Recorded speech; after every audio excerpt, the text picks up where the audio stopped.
কোনো মানুষ আল্লাহর দাসত্বকে গ্রহণ করে সে কোনো ক্রমে কোনো মানুষের কাছে সাহায্য চাইতে পারে না। আপনারা এর উজ্জ্বল দৃষ্টান্ত জানেন, হযরত ইব্রাহিম আলাইহিস সালাতু ওয়াস সালাম।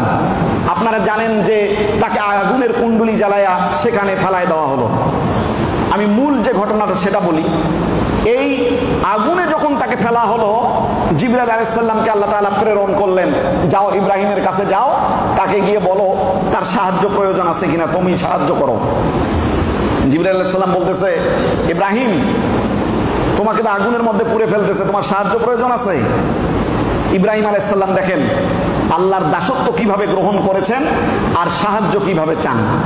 ইব্রাহিম আলাইহিস সালাম বলতেছেন, জিবরাইল তুমি আমাকে সাহায্য করতে পারবা আমি জানি, কিন্তু আমি এমন অন্ধ খোদার ইবাদত করি না যে রব তার বান্দার দুর্দশার দিনে তার দিকে তাকায় নাই। আমি তো সেই রবের ইবাদত করি যিনি মানুষের শুধু বাহ্যিক দৃশ্য দেখেন না, মানুষ অন্তঃকরণের ভিতরে যা চিন্তা করে তাও তিনি শুনতে পান। সুবহানাল্লাহ। আমি তো সেই রবের ইবাদত করি। আল্লাহ রাব্বুল আলামিন খুশি হলেন নাকি বেজার হলেন বলেন তো?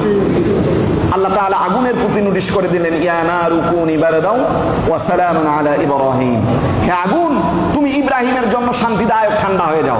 মুফাসসিরিনে কেরাম বলেছেন আল্লাহ তাআলা এখানে সরাসরি ঠান্ডা হয়ে যাও শব্দ ব্যবহার করলেন না কেন, সালামুন আলা ইব্রাহিম সালাম শব্দ ব্যবহার করলেন কেন?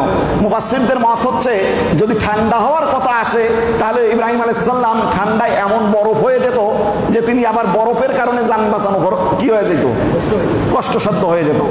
তা আল্লাহ তাআলা শান্তিদায়ক ঠান্ডার কথা বললেন কেন?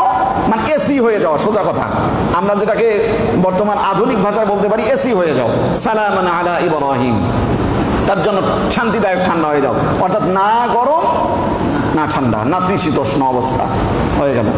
আল্লাহ তাআলা এভাবে করে তাদের আব্দিয়াতকে গ্রহণ করার কারণে আল্লাহ তাআলা এভাবে সাহায্য করেছেন।